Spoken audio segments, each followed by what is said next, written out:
All right, let's talk about how we're going to lay this out. What you need to do first is insert a new layout. And then it gives you the choice for what size you want to make this thing.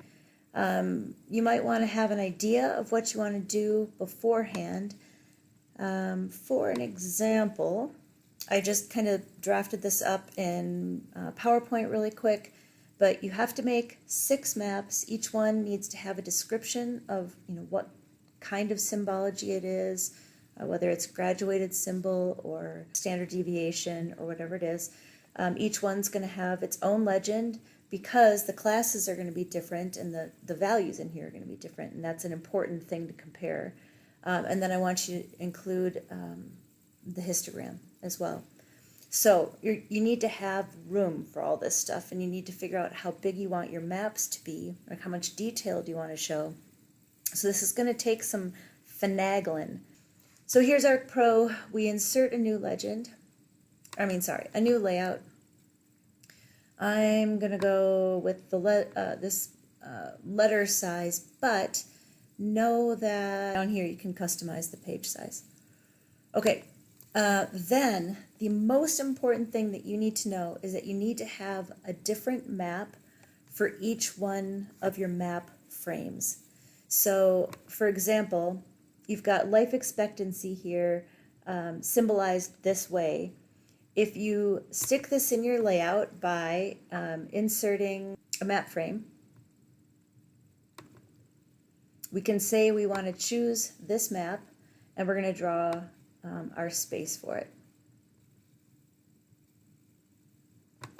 Okay, now remember you can differentially pan and zoom in here by right-clicking on it and activating, and then using the regular Explore tools or your scroll on your mouse to get this in there, and then you just back out, and then it locks it again. So now when I scroll, it's going to scroll on the page. All right, quick refresher.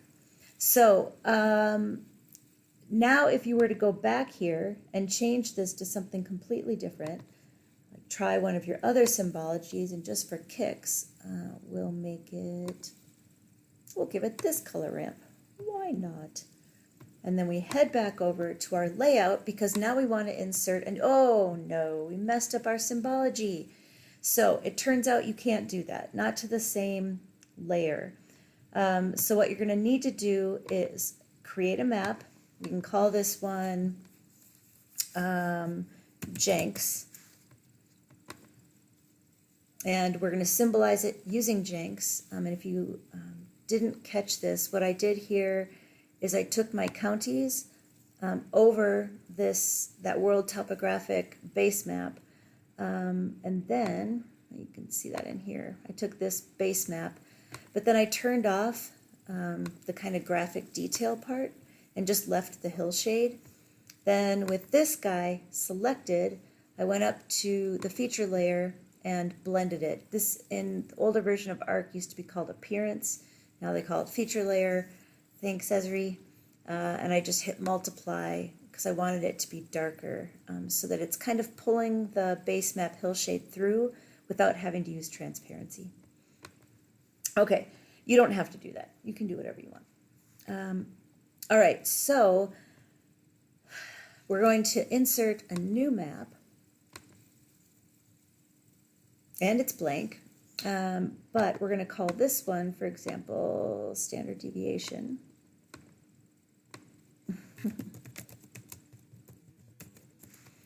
And we're going to add data, and we can go in here and actually grab this. I also went to ArcGIS Online and found the US state boundaries and just kind of made them really light gray so that they're there for context.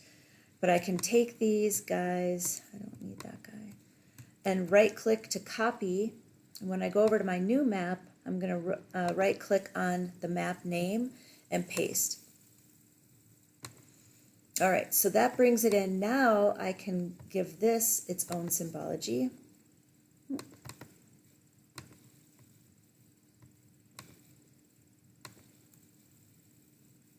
And I can go in and change all the, blobbity blues, but I'm not going to right now.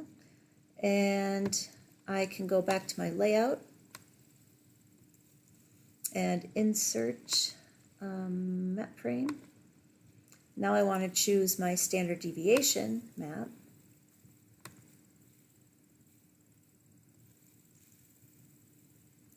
And you can see now, this is the contents pane for my layout itself, but you can see I've got my two different symbology schemes going on here. Now, what are we going to do about making the scale match and the extent match? If we use this map frame as our kind of our, I don't know what the word is, the one that we're going to model the other map frames after, first what I want to do is kind of get these set up and not really care too much about how they look, but I'm just going to do this really quick so that we can kind of get something in there. Just ignore that, but we know we need to have 3 map frames going across here, right? We want to have a little bit of space in between them. So this kind of works for a size. This guy, if we right click and look at the properties, is 3.15. Let's make that, well, we could leave it 3.15 inches by 2. We're going to want that to be a little bit bigger. Let's make it 2.2 inches.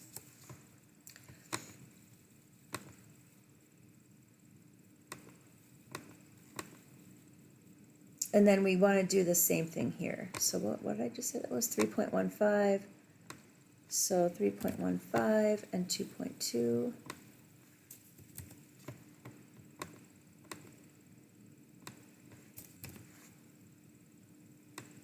So now we know our map frames are all the exact same size.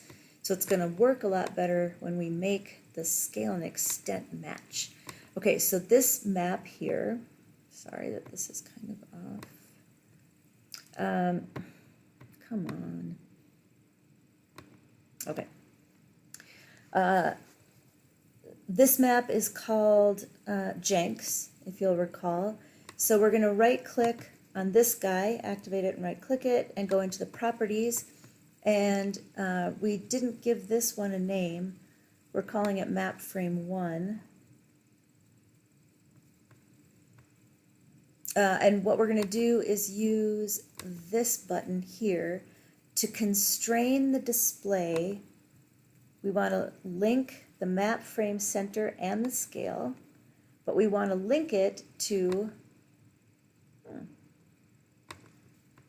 I see what I did wrong. So Jenks is in map frame. We probably want to name this guy Jenks as well. Sorry about that. So this one's going to be, map frame 1 is going to be standard deviation, and then this guy is not an actual copy. It's going to be one of your real maps, and so we'll call it that. Okay, so when I went in here, I linked the map frame, center and scale, and I linked it to Jenks. So notice, obviously, that it forced the scale and extent to match exactly. And it'll look perfect because we made the size of the map frame the same. And then we can do the same thing here. I don't have to, re-navigate to this. I can just go in and pick the same things, and we want to set it to Jenks. So boom, it's done. But remember that you can't just make a copy of the map. You need to, insert a new map and make sure it's completely different. Having said that, let's see if that's actually true. Let's go into the symbology here. So I'm in the symbology for our made-up name here. This is the one that I just made a crazy copy. Oh, see, it doesn't work. I was afraid of that. So don't do what I did, where I just copied my map frame by control, like I activated it and then I hit control and I dragged it. That doesn't work. So you want to just delete those. And you need to set up, insert a new map. Oh, I deleted the wrong one. Dang it. And then, yeah, give it a name, and then go back into your Jenks and copy your data, paste it in here, and then do your next round of symbology. That way, you'll end up with 6 completely distinct map frames that you can alter differentially. Before you go and make your, 6 different maps, if you're going to copy this into the next map frame, make sure that you change the coordinate system first so that you don't have to go and change it all the times. And you change the coordinate system or the way this displays in the map properties.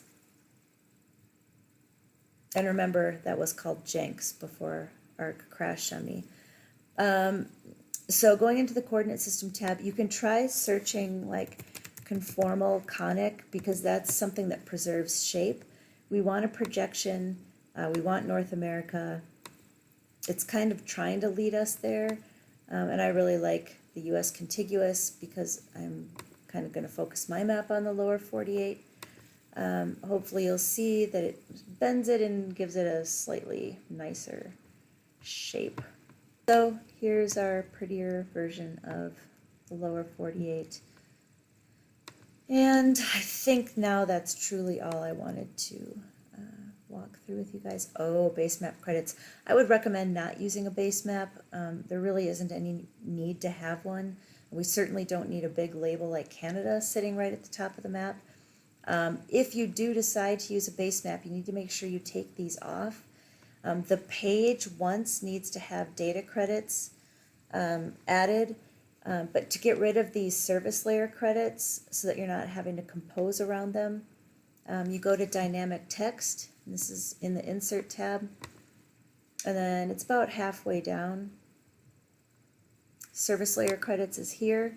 Again, draw a box for them, and it pulls them off the map. You can move them off the page if you want to, but I would still require you to give Esri credit for the base map, and then the health rankings, like we talked about, you could include the countyhealthrankings.org for the other data. Okay, so make sure you give credit to Esri if you use a base map, but get the dynamic credits off the map. You can also, now that they're in this format, you can use the text tab to, make them gray and make them smaller so that they blend into the background a little bit more. What is the dealio here? Anyway, there you have it. All right, any questions, let me know.